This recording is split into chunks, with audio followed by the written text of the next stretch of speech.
Oke, baik. Bismillah. Hadis berdasarkan kuantitasnya. Kuantitas itu banyaknya jalur periwayatan.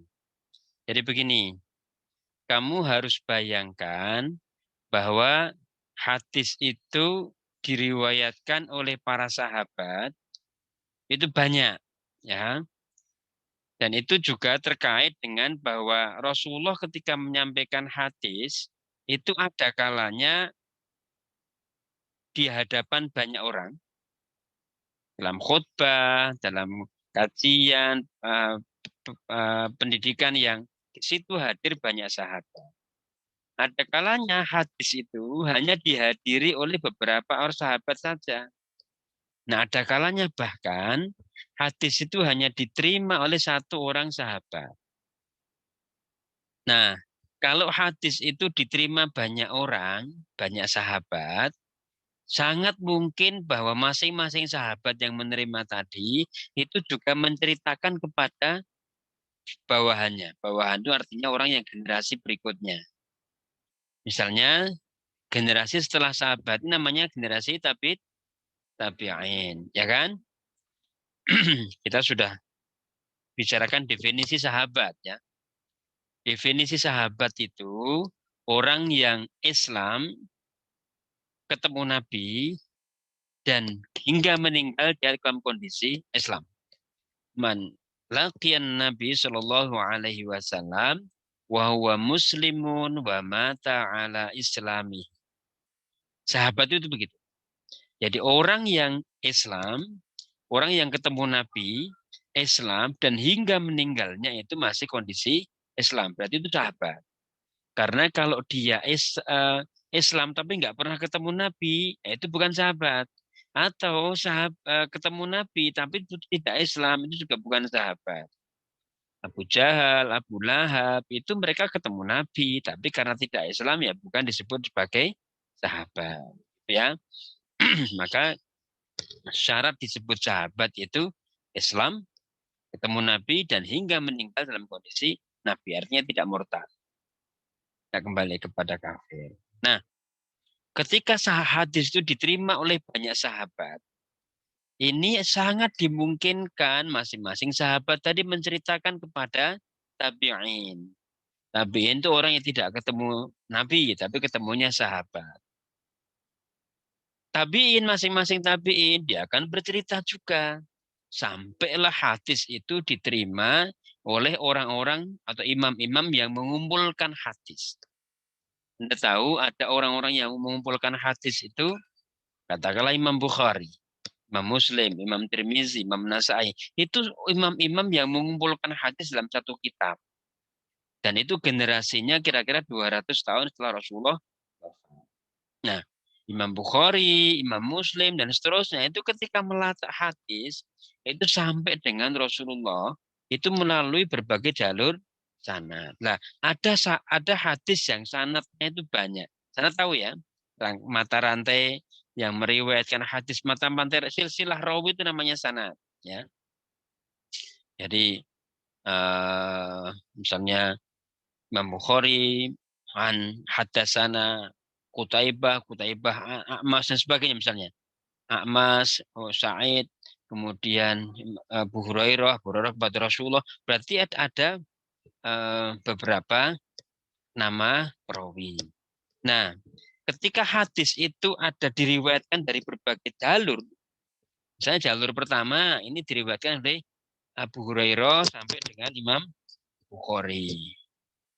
Jalur kedua diriwayatkan sahabat lain, katakanlah Anas bin Malik. Jalur yang ketiga diriwayatkan oleh Abdullah bin Umar. Jalur keempat diriwayatkan oleh siapa misalnya Anas bin Abu Sa'id Al-Khudri misalnya, sahabat-sahabat. Nah, ketika hadis itu di generasi sahabatnya banyak meriwayatkan sampai dengan bawah itu, artinya itu banyak jalur ya.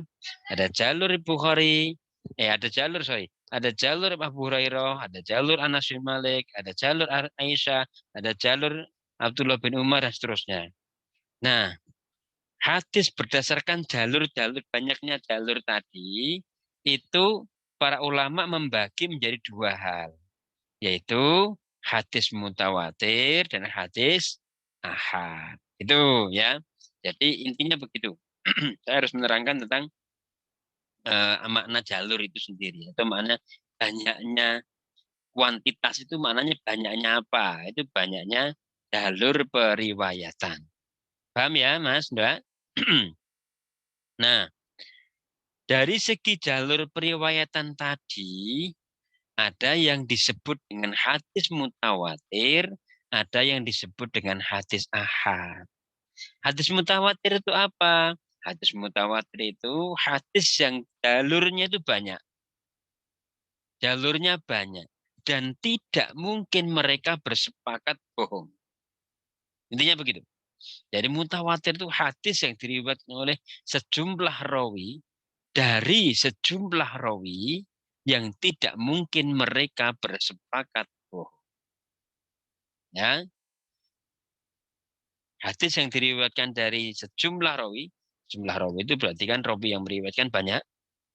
Dari sejumlah rawi di atasnya juga banyak, artinya banyak jalur yang tidak mungkin mereka bersepakat bohong.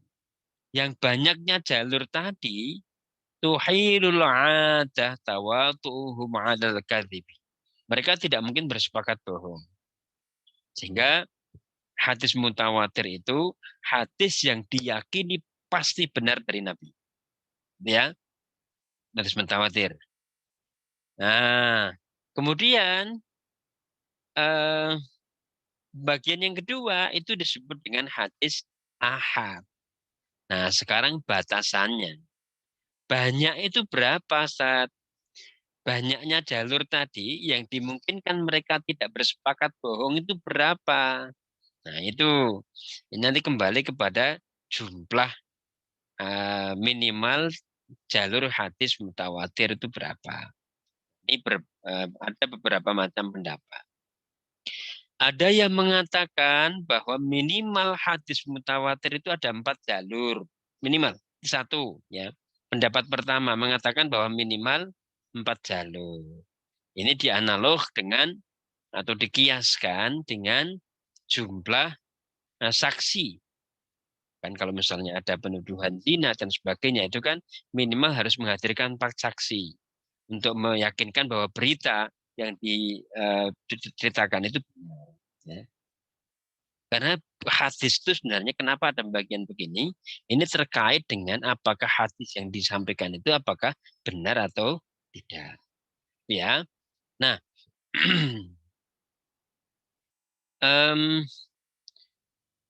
itu pendapat yang pertama. Pendapat yang kedua, ya mungkin langsung masuk ya.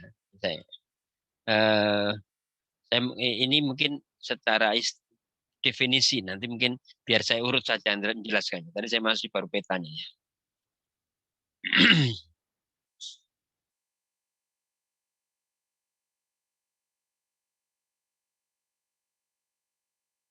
Nah, ini tadi saya kelewat untuk menjelaskan tentang makna definisi hadis mutawatir. Ini Anda boleh screenshot kalau mau. Hadis mutawatir itu mutatabi secara bahasa. Kata tawataro ya tawataru yang artinya mutatabi tataba'i tataba'u yang artinya beriringan. Beriringan. Karena banyak jadi beriringan. Kemudian secara istilah marwahu jam'un an jam'in tuhidul 'adatu tawatuhum 'adal kadhibi. Hadis yang diriwayatkan oleh sejumlah orang yang dari sejumlah orang yang menurut ini bukan menutur ya, yang menurut kebiasaan mereka tidak mungkin bersepakat bohong. Ganti aja, ini kalau itu ternyata salah nanti menjadi dosa. Yang menurut kebiasaan mereka tidak mungkin bersepakat bohong. Ya. Nah, berapa yang diyakini tidak mungkin bersepakat bohong itu? Tadi, ya, itu nanti terkait dengan syarat hadis mutawatir. Kita masuk ke berikutnya. Ya. Yang penting definisinya kamu sudah paham dulu. Ini kalau mau di screenshot boleh. Saya ini. Silakan di screenshot kalau mau di screenshot ya. Jadi hadis mutawatir itu secara bahasa mutatabe. Secara istilah ma'rawahu jam'un an jam'in tuhilul 'adatu tawatuhum 'alal kadhib. Hadis yang diriwayatkan oleh sejumlah orang dari sejumlah orang ya, yang menurut kebiasaan tidak mungkin mereka bersepakat untuk bohong. Oke, ini definisi hadis mutawatir. Jadi kalau kamu nanti ditanya mahwal mutawatir atau apa itu hadis mutawatir, kamu bisa menjelaskan dengan definisi ini. Oke, sekarang kita masuk ke syarat. Nah, tadi dari definisi tadi, maka syarat hadis mutawatir itu apa? Diriwayatkan oleh sejumlah besar rawi. Berapa jumlahnya? Nah, ini ya ada yang mengatakan minimal 4 orang, tapi ini hanya tidak disebutkan 4 orang. Ada yang mengatakan minimal 4 orang. Minimal 4 orang itu analog dengan jumlah saksi. Tadi sudah saya sampaikan. Jumlah saksi yang diterima dalam kasus qadzaf atau tuduhan zina itu minimal 4 orang. Nah, ada yang berpendapat minimal hadis mutawatir itu 10 orang. Minimal 5 orang dulu deh, 5 orang dulu. Ini menurut Al-Qadhi Al-Baqillani. Minimal 5 orang. Kita ada 5 jalur. Maksudnya begitu ya. Jadi setiap tobako, setiap tingkatan sana itu minimal ada 5 orang. Ada 5 periwayat.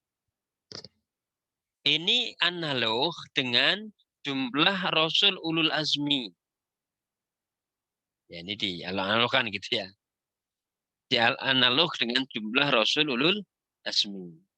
Rasul Ulul Azmi itu siapa saja? No. Ayo, Nimim. No. Ibrahim, Musa, Isa, Muhammad. Ya tahu, masih ingat ya? Rasulullah Asmi. Oke, ya. Jadi menurut Al-Qadhi Al-Baqillani, jumlah hadis mutawatir, jumlah perawinya itu minimal 5 orang. Menurut Al-Astikhari, minimal mutawatir itu 10 orang. Dan ini juga yang nanti akan diakui oleh jumhur ulama. Jumhur ulama itu mengatakan minimal hadis mutawatir itu 10 orang. Kenapa? Itu adalah awal bilangan jumlah banyak. Bukan puluhan, awal bilangan jumlah puluhan. Ini bilangan ahadun, satuan. Kan bilangan dalam Arab itu ada satuan, ada puluhan ya.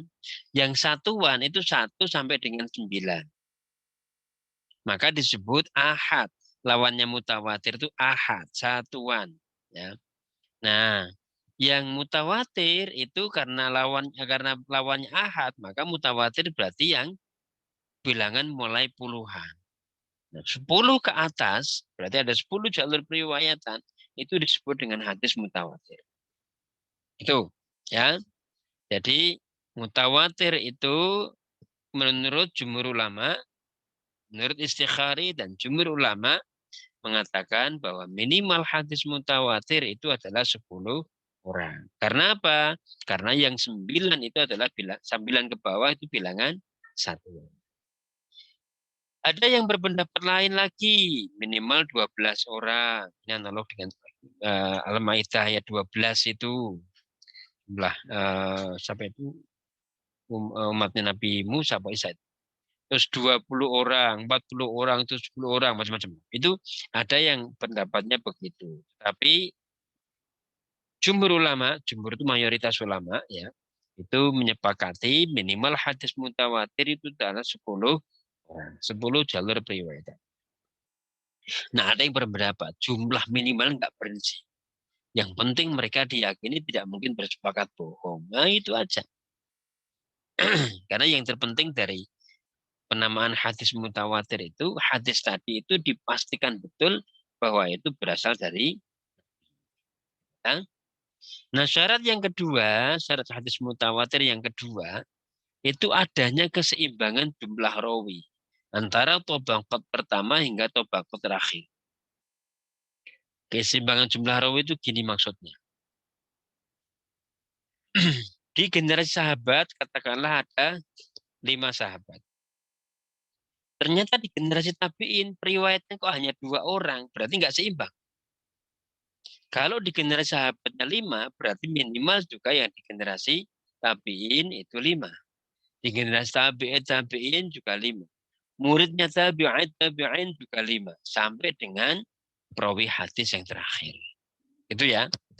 Jadi ada syarat adanya keseimbangan jumlah rawi pada setiap tobakot sanatnya. Dari tobakot pertama hingga tobakot terakhir. Tobakot itu tingkatan sanat ya. Tingkatan sanat. Paham ya? Tobakot itu tingkatan sanat.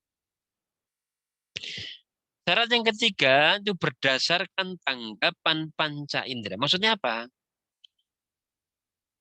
Hadis mutawatir itu memang betul-betul disaksikan atau didengar atau terlibat langsung. Jadi sahabat tadi itu betul-betul menyaksikan atau mendengar langsung atau terlibat langsung dalam peristiwa. Itu namanya berdasarkan tanggapan panca indera. Ya. Jadi hadis mutawatir itu syaratnya itu ya.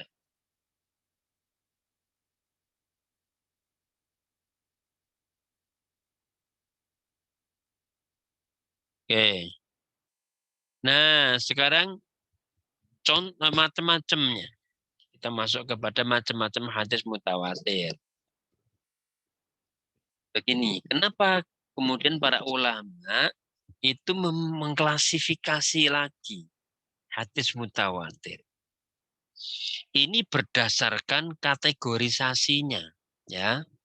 Satu, ada mutawatir yang antara jalur satu dengan jalur lain itu sama persis redaksinya. Sama persis redaksinya. Misalnya, tadi kita contohkan hadis yang dari jalur Abu Hurairah, ada jalur Aisyah, ada jalur Anas bin Malik, ada jalur Abdullah bin Umar. Masing-masing hadis yang diriwayatkan dari 4 jalur tadi itu sama persis redaksinya. Karena sama persis redaksinya, maka otomatis maknanya sama. Karena kalau redaksinya sama itu pasti maknanya sama.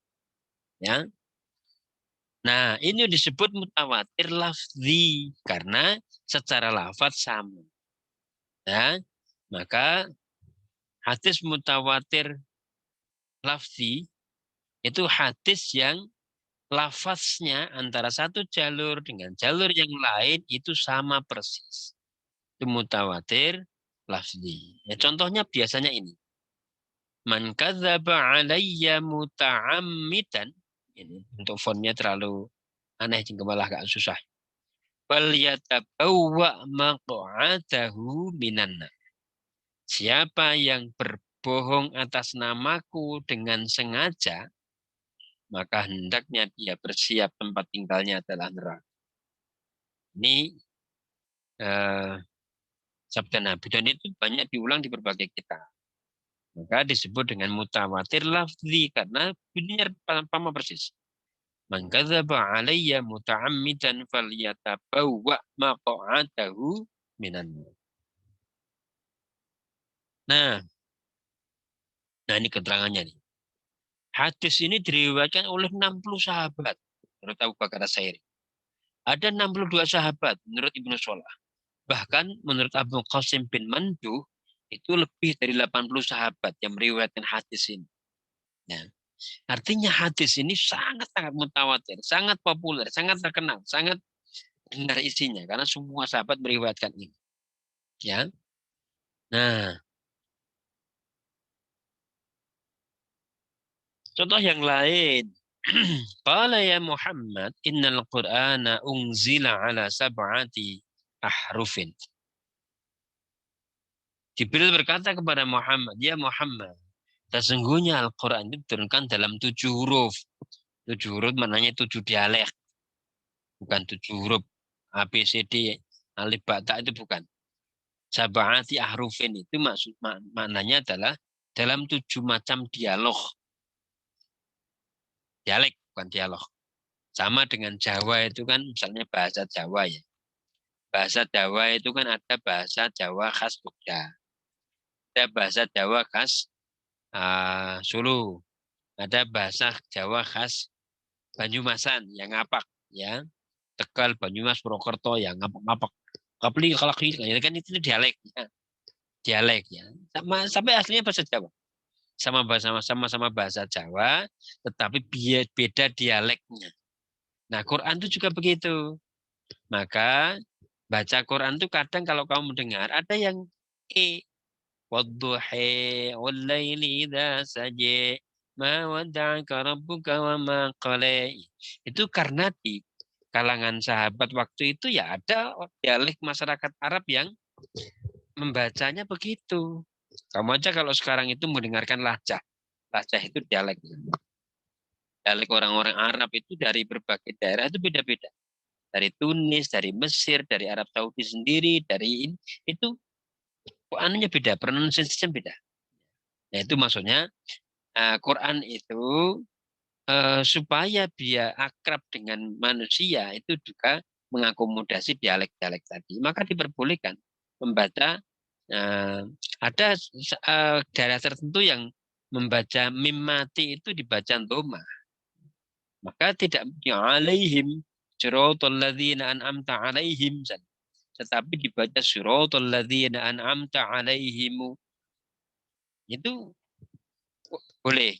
Jadi tapi itu harus konsisten kalau baca dialek, baca pakai imam ini ya harus imam itu terus dalam satu ayat itu. Satu Quran itu. Nggak boleh dicampur-campur. Nah, saya hanya ingin menunjukkan bahwa makna dari sab'ati harufin itu. Ya. Qala ya Muhammad innal Qur'ana unzila ala sab'ati harufin. Jibril mengatakan, ya Muhammad, sungguhnya Quran itu diturunkan dalam 7.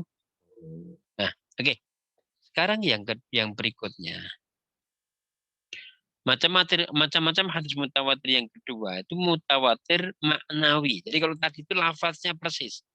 Antara jalur satu dengan jalur yang lain itu lafaznya persis. Maka disebut dengan mutawatir lafzi.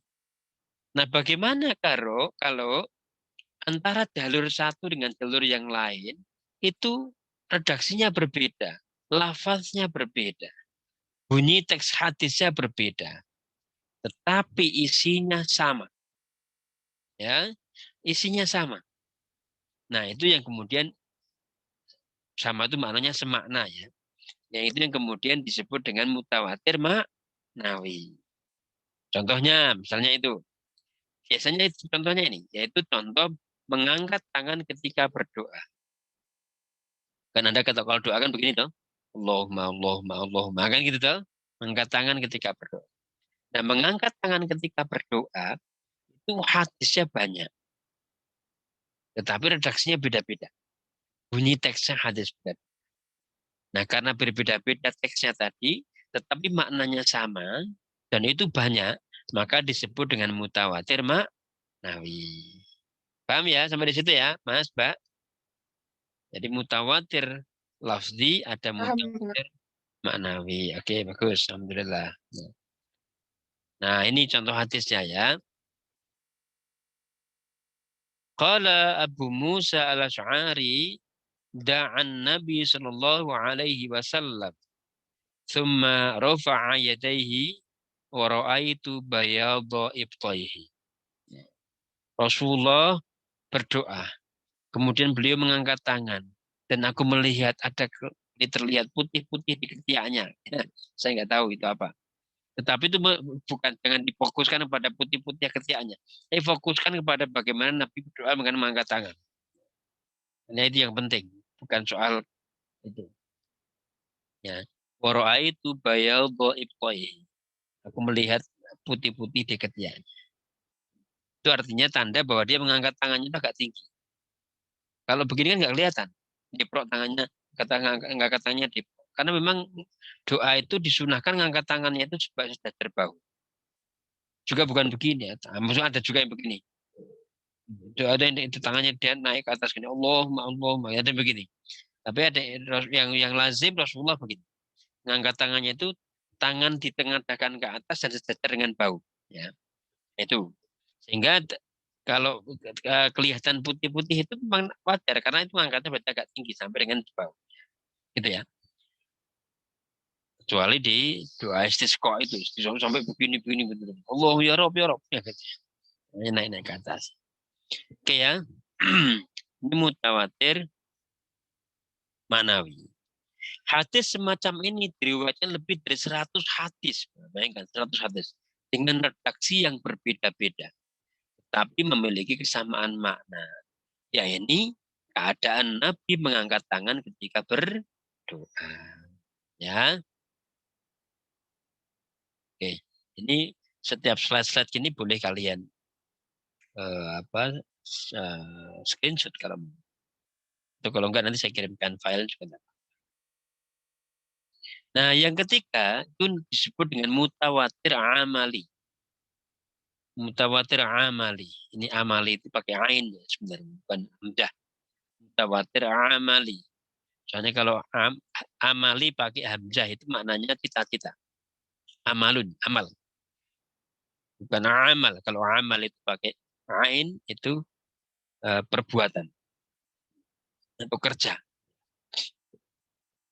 Nah, yang disebut yang ketiga mutawatir amal. Mutawatir amal itu hadis mutawatir yang berupa tindakan Rasulullah.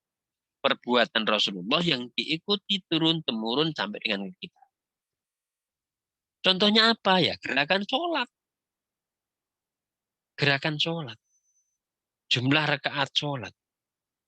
Ya, memang sebagian ulama tidak memasukkan mutawatir amali dalam kategori hadis mutawatir.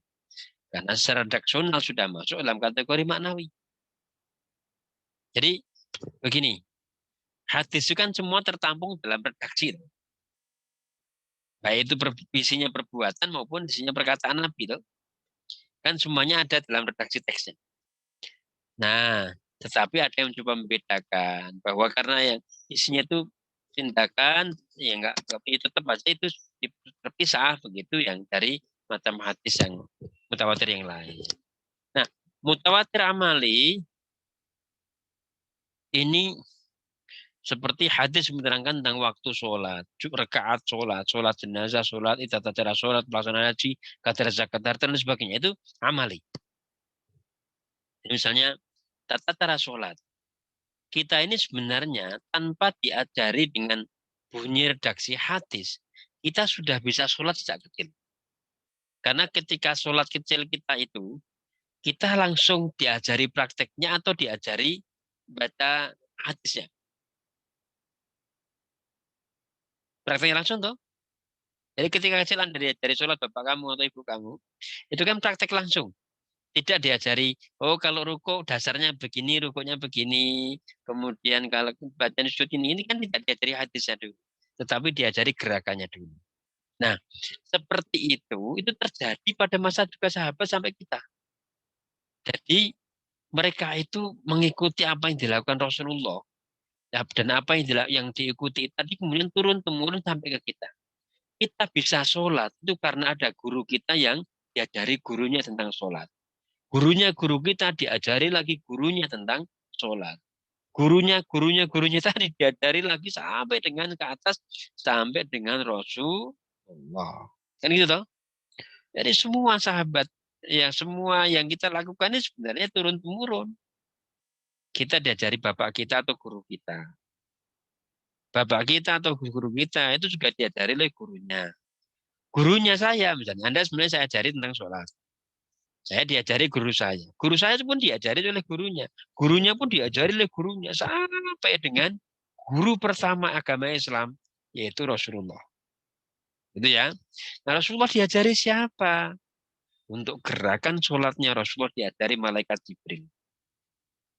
Malaikat Jibril siapa yang ngajari? Ya Allah. Kan itu. Jadi itu. Jadi itu kalau ditarik ilmu itu semuanya dari Allah. Paham ya, Mas, Mbak, sampai di situ ya. Nah, kita sebenarnya tanpa membaca hadis, itu kita bisa melakukan sholat. Artinya itu mutawatir amali. Ini ada pengandaian tuh ya. Karena kita ini sadar. Orang yang punya keterampilan membuat gerabah, itu tidak perlu membaca teori membuat gerabah. Karena setiap hari dia diajari bagaimana dia membuat gerabah. Kan gitu dong. Sama, petani-petani juga begitu. Petani itu bisa mencangkul bukan karena diajari teori mencangkul. Oh, kamu kalau mencangkul diangkat dulu cangkulnya di atas, diayunkan ke bawah, digacrokkan, ditimbal begini. Ini malah nggak jadi. Nah gitu.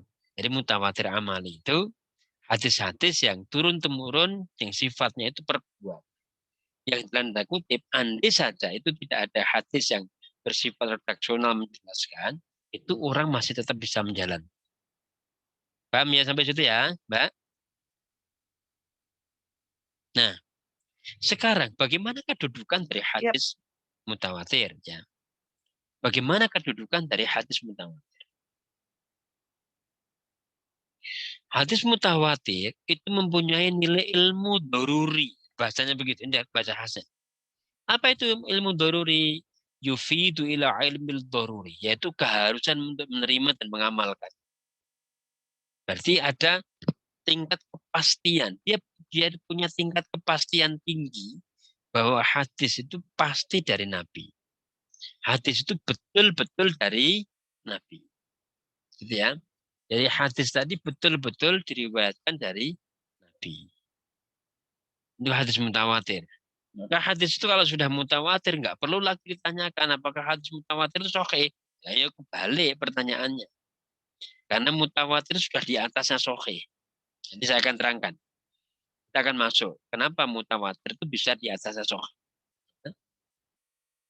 Nah, sahih itu hanya pembagian hadis yang ahad tadi. Kan tadi ada mutawatir, ada ahad kan. Mutawatir itu yang diriwayatkan banyak jalur yang tidak mungkin mereka bohong. Itu sudah di atasnya sahih. Nah, sedangkan hadis ahad tadi yang ada apa namanya yang kurang dari 10 itu atau kurang dari 5 ya. Itu bisa dibagi lagi menjadi sahih, hasan, dhaif. Nanti kita akan terangkan. Nanti akan masuk. Jadi di antara yang kita bahas itu adalah hadis berdasarkan kuantitasnya dan hadis kualitasnya. Kualitas itu hadis sahih. Itu ya. Nah, nilai hadis mutawatir itu keharusan untuk menerima dan mengamalkan. Jadi kalau hadis mutawatir, dan sayang memang mutawatir hadisnya nggak banyak. Nah, sedikit. Kompilasi dalam kitab itu hanya sedikit. Tapi ini derajat kebenarannya sangat tinggi, itu paling tinggi.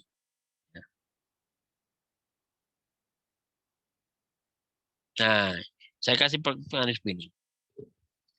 Para perawi hadis mutawatir tidak perlu dipersoalkan, baik mengenai keadilan maupun kedobitannya. Kamu sudah pernah saya kasih tahu tuh, bahwa syarat dari rawi itu kan 5. Syarat dari rawi itu adil, dobit, Islam, balik. 4 ya. Adil, dobit, Islam, balik. Karena seorang yang meriwayatkan hadis itu harus dia muslim, dia harus adil. Adil itu maknanya dia tidak cacat moral. Adil itu dalam pengertian tidak cacat moral. Dia tidak pernah berbohong, tidak menipu, tidak fasik, tidak melakukan perbuatan dosa besar, itu adil. Jadi adil itu maknanya begitu. Nah, dobit itu dia mampu memelihara hadisnya. Baik dari awal maupun sampai dengan akhir. Dia mampu memelihara hadisnya. Memelihara dengan cara apa? Dengan catatannya maupun dengan hafalannya. Jadi dobit itu orang yang mampu memelihara hadis yang dia terima dari gurunya.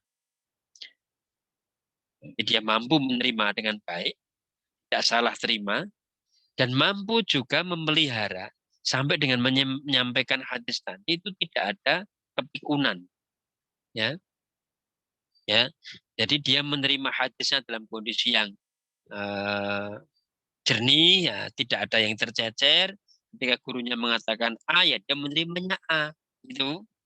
Kemudian sampai dengan dia menyampaikan itu masih A. Tidak ada tercecer, tidak ada penyimpangan makna dan seterusnya. Itu namanya dobit. Ya. Nah, Islam balik adil dobit. Karena seorang perawi itu minimal harus memiliki syarat empat itu. Nah, perawi hadis mutawatir itu nggak perlu dipersoalkan bagaimana tingkat keadilannya, bagaimana kendobitannya, karena mereka telah diyakini tidak mungkin berdusta. Ya, karena hadis-hadis tadi sudah diyakini sebagai hadis yang benar dan tidak mungkin berdusta. Nah, sekarang pembagian yang kedua. Kan tadi kita sudah bicara tentang hadis mutawatir ya. Ada mutawatir lafzi, maknawi, amali, kedudukannya dan seterusnya. Nah, sekarang kita membahas yang kedua, bagian yang kedua.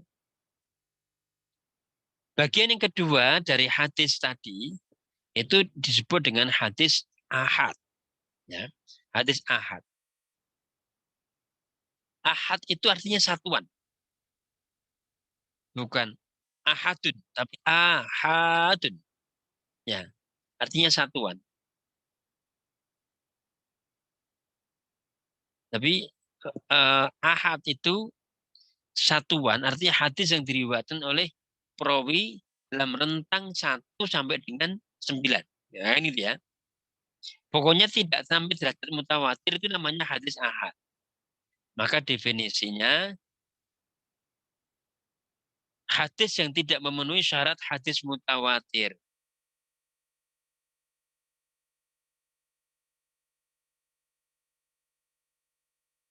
Jadi gitu ya.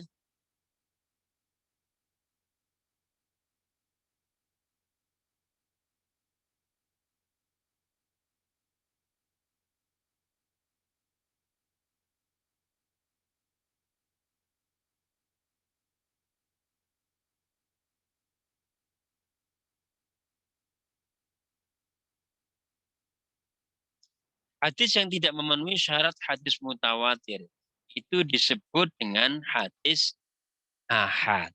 Jadi kalau nggak sampai derajat mutawatir jumlahnya, maka hadis ahad. Nah, macam hadis ahad itu apa saja? Sampai di sini kalian bisa bayangkan tidak? Bisa menerima ya, bisa paham ya? Ya, Iya, Pak. ya. Jadi macam hadis ahad itu apa saja?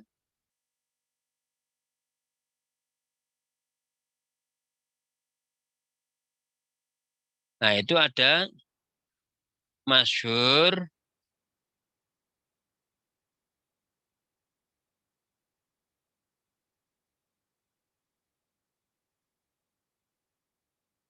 masyhur, aziz, gharib. Ini sebenarnya hanya untuk mengklasifikasi tentang jumlah jalurnya, ya. Kalau dia diriwayatkan oleh perawi 3 ke atas itu artinya eh, perawi tadi di Tobakot Tanah, setiap Tobakot Tanahnya itu ada 3 jalur, 3 ke atas. Maka disebut dengan hadis masyhur. 3 ke atas sampai dengan sebelum hadis mutawatir, hadis mutawatir. Kalau dia hanya 2, disebut dengan aziz. Kalau hanya 1, disebut dengan gharib. Gitu. Jadi pendek, hadis masyhur adalah hadis yang diriwayatkan oleh 3 orang rawi di setiap tabaqat sanadnya sampai dengan apa? Tapi sampai atau lebih ya, 3 orang rawi atau lebih, tapi tidak sampai jadi mutawatir. Itu intinya begitu. Nah, kalau aziz itu hadis yang di tabaqat sanadnya terdapat 2 orang rawi. Aziz. Jadi ada 2 orang rawi di setiap di tabaqat sanadnya, bukan setiap. Tapi salah satu tabaqat sanadnya terdapat 2 orang rawi.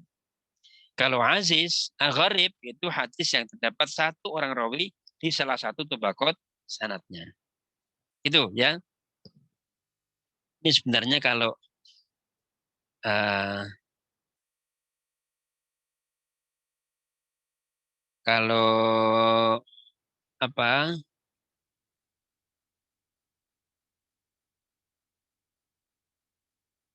ada bisa gambar gitu di media gitu, itu pakai apa ya? Kalau pakai apa namanya? Apa namanya? Yang itu, yang gambar-gambar itu emang pentep. Bisa ya gambar ya? Tapi kalau lebih jelas di gambar itu. Bagaimana skema sanatnya itu. Nah ini, eh, oh ini udah habis ya. Nah ini. Jadi petanya begini. Di awal kan saya sampaikan peta konsepnya begini. Mutawatir itu ada lafzi, ada mutawatir maknawi, ada mutawatir amali. Ahad itu ada hadis masyhur, ada aziz, ada gharib. Masyhur itu diriwayatkan 3 ke atas sampai dengan derajat mutawatir. Aziz diriwayatkan 2 orang rawi di salah satu tobaqot sanadnya, salah satu tobaqot sanadnya, ya. Gharib diriwayatkan oleh salah satu tobaqot sanad, satu orang rawi di salah satu tobaqot sanad. Jadi hanya satu jalur di salah satunya itu. Ini kalau saya gambarkan lebih jelas sebenarnya. Tapi intinya di situ. Ya. Oke, sampai di situ ada yang bertanya. Saya kasih kesempatan.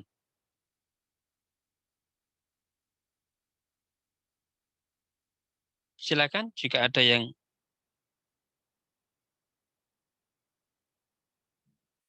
mau bertanya. Saya kasih sempat. Sila-sila.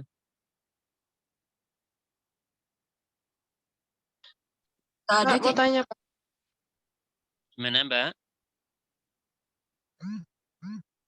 Contohnya dari hadis masyhur itu gimana, Pak? Oke. Contoh dari hadis masyhur ya. Oke, saya tunjukkan contohnya.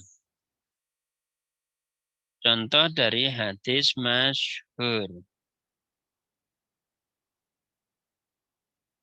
Nih.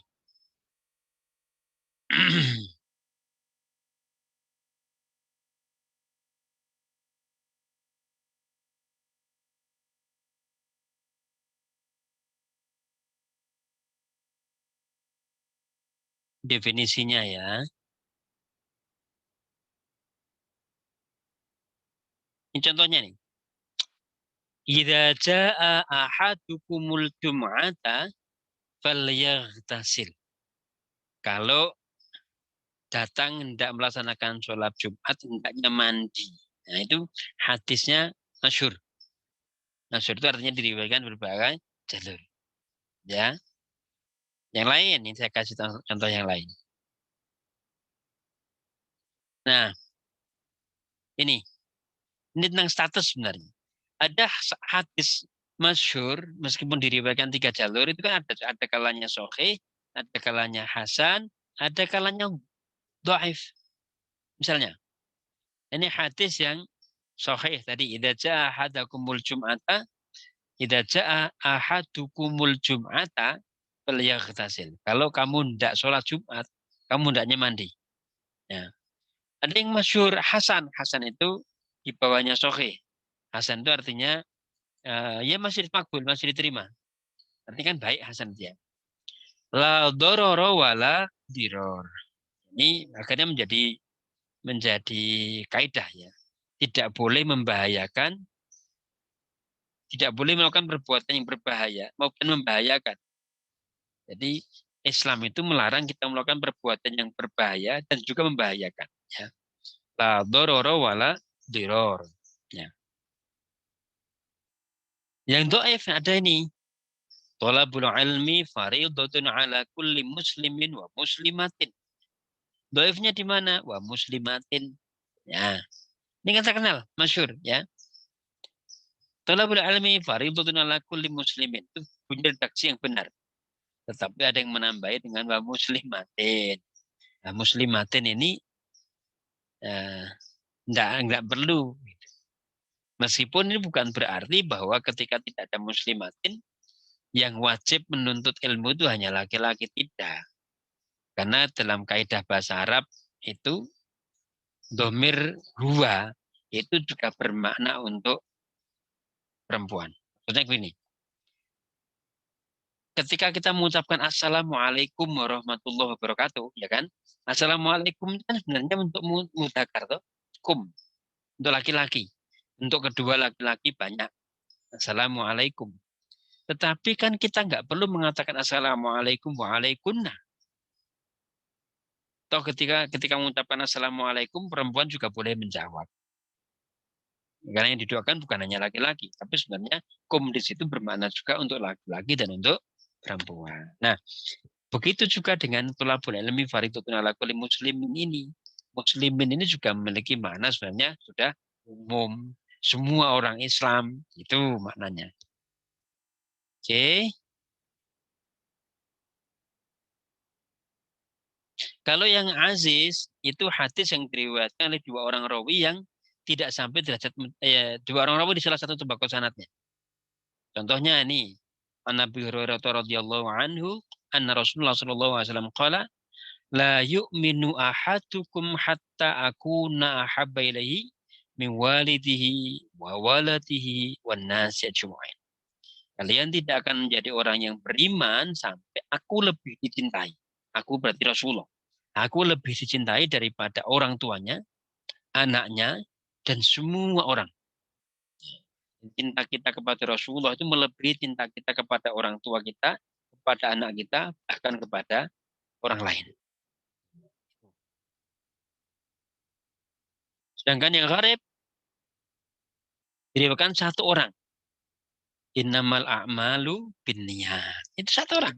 Karena Rasulullah hanya menyampaikan kepada Umar bin Khattab. Hadis itu diriwayatkan Rasulullah hanya kepada Umar bin Khattab. Tapi Umar bin Khattab kemudian menyampaikan kepada banyak sahabat. Sampai kepada kita. Ya.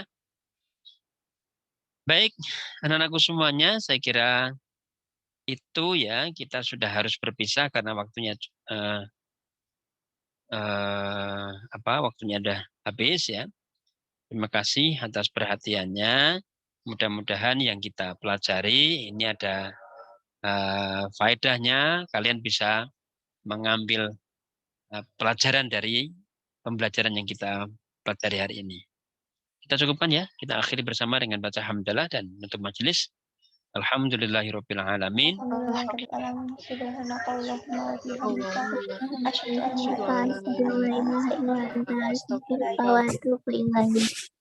Assalamualaikum warahmatullahi wabarakatuh. Waalaikumsalam.